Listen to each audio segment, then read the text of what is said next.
Vodka. Few words are tied to Russia as tightly as this one.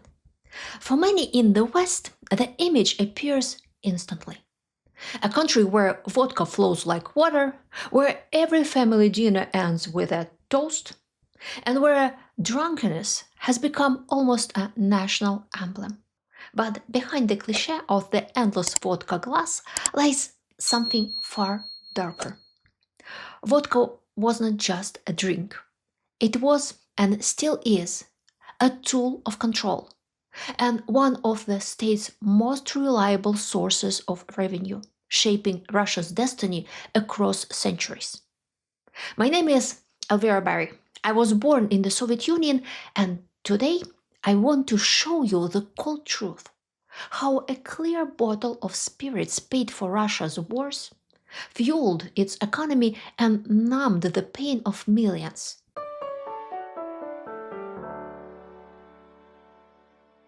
Alcohol has been around since the dawn of humanity, and not just for people. Just the other day, a friend told me about the cherry trees in her garden. When the fruit falls and ferments, the ground becomes littered with tipsy thrushes. Alcohol has never made anyone healthier, but for a brief moment, it has always made people feel lighter, a little braver, a little less afraid, a little calmer about what lies ahead. Of course, that only works for those who can digest it. Not everyone can. Genetics plays a part. Some nations struggle to process alcohol at all, while others seem almost built for it.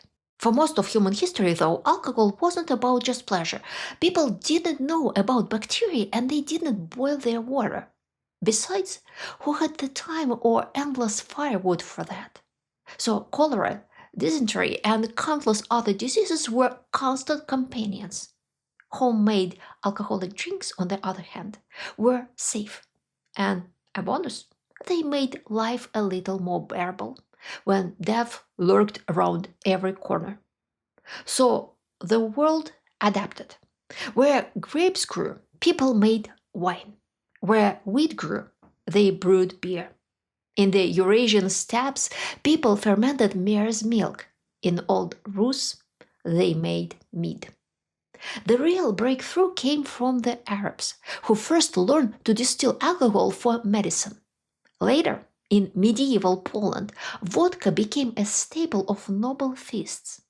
Lively, unruly gatherings that symbolized the nobles' almost unchecked freedom. Interestingly, Poland's historical decline as a once powerful state seems to have coincided with this very vodka craze. At the time, Muscovy looked at Poland as a trendsetter. Polish clothing, Polish manners, and of course, Polish vodka. Once it arrived in Russia, it spread fast, from noble houses down to peasant huts. Why? Because vodka was the cheapest thrill available. Human beings are wired to seek new experiences. That instinct dates back to the Ice Age, when our ancestors lived on dry grasslands and followed massive herds across endless plains. For them, standing still meant starving. Boredom wasn't just unpleasant, it was dangerous. And that fear of boredom still lingers in our subconscious. Now imagine the life of a medieval Russian peasant, chained to the same strip of land with no adventures, no travel, and no change in scenery. Alcohol provided the only reliable escape, a shift in consciousness, and a break from crushing monotony. In cities, it was even worse. Before public parks, theaters, or mass entertainment, the average person's world was just one dark, smoky room and the same gray street outside. The only events were fights, fires, and public executions. And vodka did something else. It became the only therapy most people ever knew. Stress, loneliness, trauma, family conflict, the same human burdens we carry today. For some, prayer offered relief, but prayer required guidance, a good priest who could teach you how to pray and shape a spiritual worldview. And priests back then weren't chosen by their communities. They were appointed. Many were poorly trained, indifferent, or corrupt. Here's a joke that sums it up perfectly. A man is sitting in a tavern drinking vodka. A priest sees him through the open window, walks in, and begins to scold him. How can you waste your life in this den of sin and depravity? There's no depravity here, Father. Father Mikhail, the priest interrupts angrily. Drunkenness is abomination before the Lord. Well, Father Mikhail, have you ever tried it yourself? Asked the man. Of course not. How could you even suggest such a thing? What would people say if they saw a priest drinking spirits? I'll ask them to serve yours in a teacup, the man replies. The priest hesitates, then reluctantly agrees. The man goes up to the bar and says, Hey, give me 2 vodkas, but pour one into a teacup. The bartender turns around and sighs. What? Father Mikhail again?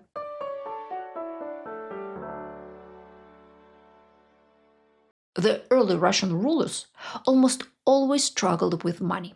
Not because they were careless, but because there was simply nothing to take from their subjects. A nation's wealth rests on harvests, natural resources, and trade. And the early Russian state faced problems with all three.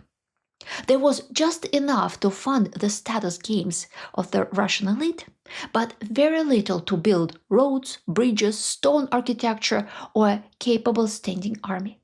Moscow won many of its wars not through highly disciplined, well-paid soldiers, but because its neighbors were weakened by other conflicts, epidemics, poor harvests, succession crisis, or some unlucky combination of them all. Trade was weak.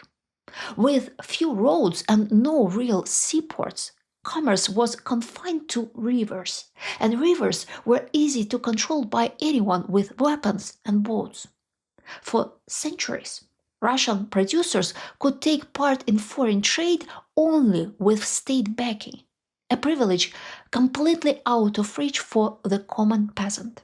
For most peasants, it was simpler and far safer to live off their land.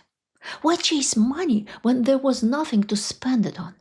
And if you did manage to earn a little extra, you risked attracting envy from your neighbors or suspicion from your landlord, who might be only slightly better off than his serfs. Why invite trouble onto your own head?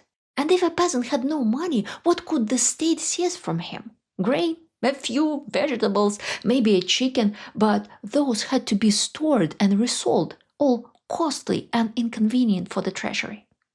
There was only one thing peasants were always willing to pay for: vodka. A small indulgence that made life feel lighter even for a night. Vodka became a kind of holiday in itself.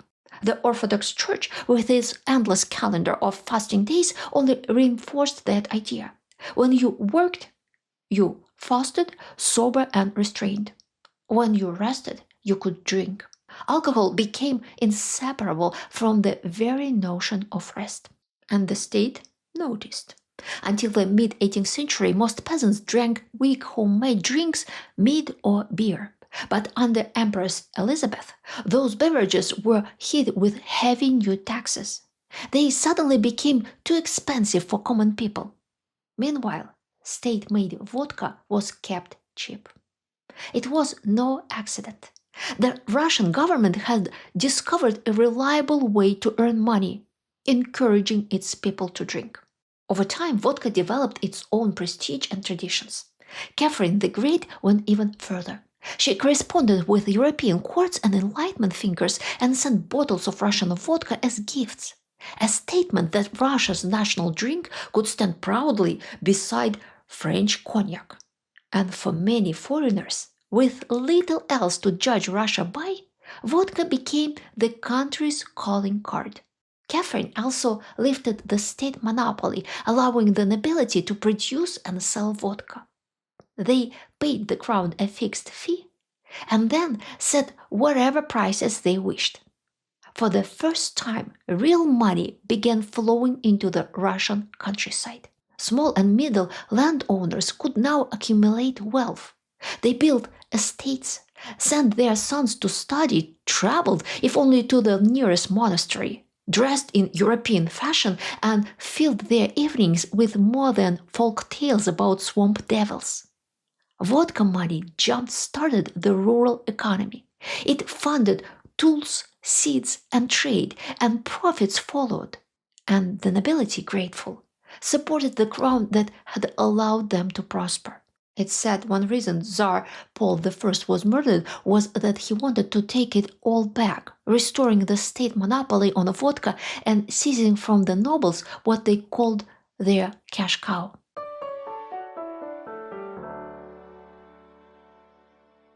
Throughout the first half of the 19th century, the Russian state wrestled with a problem: how to restore its monopoly on vodka. It was the same dilemma that China faced in the 19th century, but with vodka instead of opium. On one hand, vodka brought enormous revenue. On the other hand, it destroyed people's lives and families. Breaking the old system of private leases was harder than abolishing serfdom. By then, vodka money tied together the entire local bureaucracy, from clerks to governors. And since the bureaucracy itself was made up of nobles, they fought reforms tooth and nail. Still, the crown eventually won. Until 1894, Russia used an excise system much like today. Private producers made alcohol, paid taxes to the state, and sold it in licensed taverns, restaurants, and shops. Wine and beer remained drinks for the nobility. Wine was far too expensive. Vineyards were only in the south. Brewing traditions had long been lost, and though some tried to revive them, the demand for vodka crushed any hope of commercial success. The common people flocked to cheap taverns, where vodka reigned supreme. Most drinkers were factory workers. Moving from the village to a city job was considered prestigious. It meant cash wages. But the conditions were brutal. No safety standards, no ventilation, no cooling. I remember visiting a Soviet factory floor in the 1980s where car parts were being made. The thunder of machines was deafening. People endured that day after day. And that was the end of the 20th century. 100 years earlier, it was much worse. For these workers, vodka was their only joy. Most still had families in the village to support. They sent their wages home and had little left for themselves. What choices did they have for leisure? Almost none. Many were illiterate, lonely, and exhausted. Buying an accordion to play or paying a teacher to learn was out of reach. Vodka was simple. Vodka was possible. It's human nature for men to seek respect and the company of other men. In prehistoric times, that urge forged the bonds that made hunting and raiding parties possible. And those bonds often meant the difference between life and death. We also carry a deep instinct to share meals, a ritual that reinforces our support networks.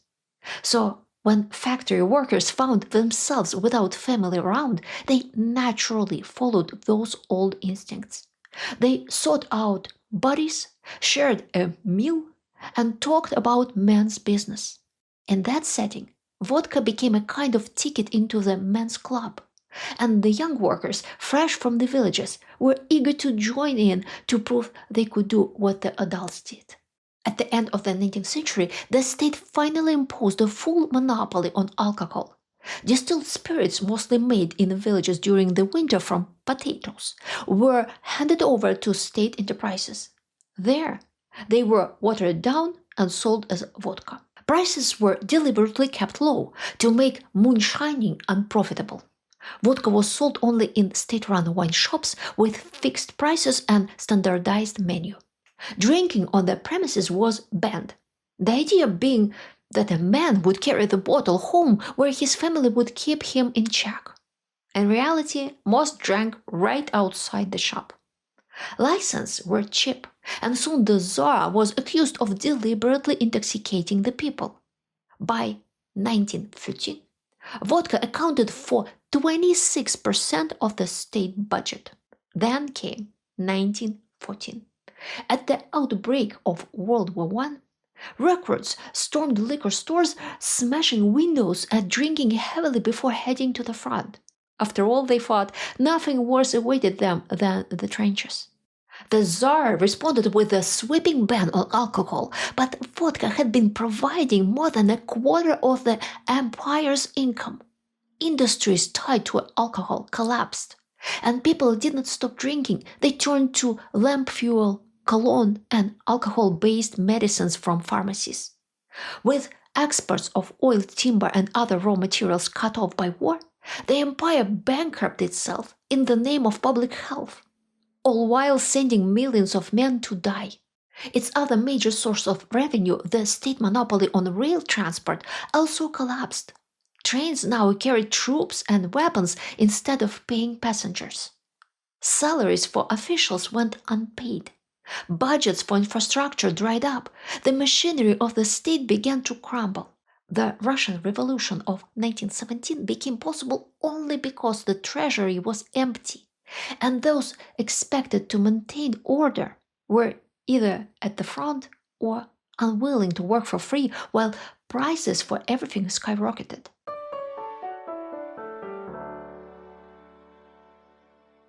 The Bolsheviks despised everything the Tsars had done, but they kept the vodka ban. Yet, when a population lives under constant stress, with terror, hunger, and epidemics as daily news, people will always look for relief. At the same time, the Bolsheviks began seizing grain from peasants, paying almost nothing in return. So the peasants stopped bringing their crops to market. Instead, they preserved it in the most durable form they knew: spirits. People drank as if Judgment Day were around the corner. Newly appointed Bolshevik officials often led the way. After all, they believed their proletarian republic could collapse any day, and their next stop might be hanging from a lamppost. And unlike their starving countrymen, they had the resources to buy alcohol. The black market flourished. I explore this world in detail in my historical novel Russian Treasures. Judging by the reviews, readers have really enjoyed it, and I'm glad I can bring Russian history to life. The link is in the description. After the Civil War, Russia lay in ruins. The Bolsheviks had no choice but to end prohibition. Without vodka, the country's finances couldn't be repaired. To protect the image of a sober proletariat, 85% of vodka was shipped to the countryside. And each year, the state quietly raised the price. Those vodka revenues became a lifeline for industrialization. Officially, the government condemned drunkenness.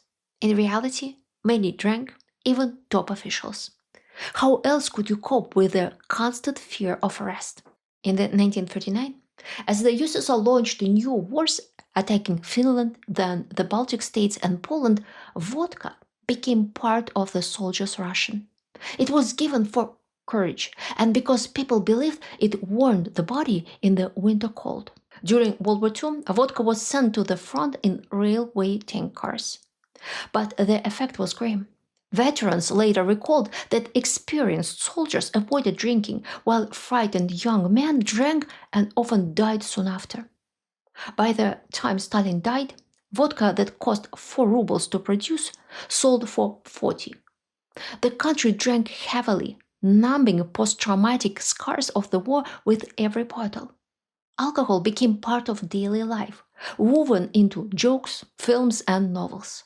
Writers and actors drank openly, and society forgave them. After all, wasn't life unbearably hard and hopeless? More than that, refusing a drink aroused suspicion. People might think you were gravely ill, that you didn't want to be part of the group, or that you considered yourself above everyone else. Vodka became a currency. People paid with it. To thank someone and avoid the risk of bribes being discovered, you poured them a glass. Everyone did it. My own father didn't drink, but we always kept vodka in the house for barter. We had nowhere else to store it, so it sat hidden inside my piano. Under Brezhnev, vodka prices stayed stable. But when the war in Afghanistan drained the treasury, the state raised vodka prices and people felt as if the very foundations of life were under attack. By the 1980s, vodka and oil made up the backbone of the Soviet budget. Oil for export, vodka for the home front. Then disaster struck. Oil prices collapsed and Gorbachev launched his anti-alcohol campaign. Prices doubled, the public was furious, and mass moonshining returned. Demographers later estimated the campaign saved up to 1 million lives. Life expectancy rose, death rates fell. But the budget was starved. History repeated itself. Just as under Tsar Nicholas II, the country could not withstand the double blow, the collapse of foreign trade and the loss of taxes from its most profitable domestic product, and it went bankrupt. Then, in early 1992, prices were liberalized. The ruble crashed and drinking exploded. At factory gates and railway stations, women stood selling bottles of vodka, the quickest way to earn a living. One woman I knew, who later became a successful entrepreneur, told me she made her very first money this way.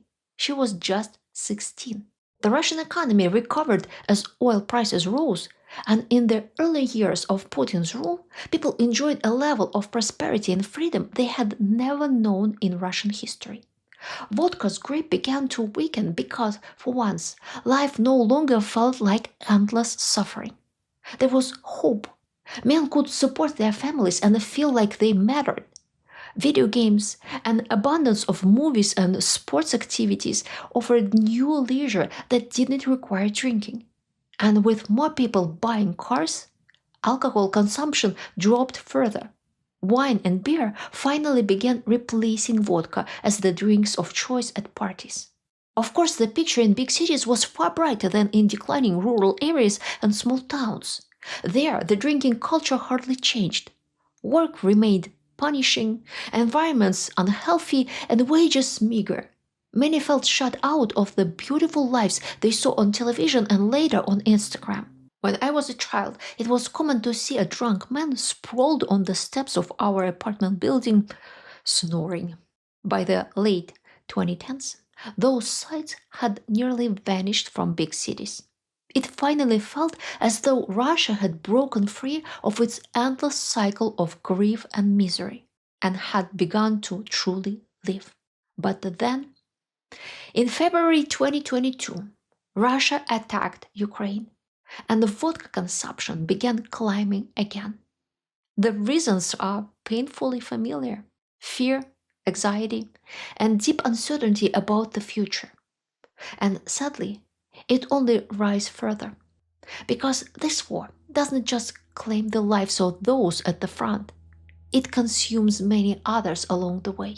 If this video helped you see Russia beyond the stereotypes, if it gave you a deeper sense of why vodka is more than just a drink here, please take a moment to like, share, and subscribe. It's the easiest way to help this story reach others who need to hear it. If you'd like to support my work directly, there are several ways.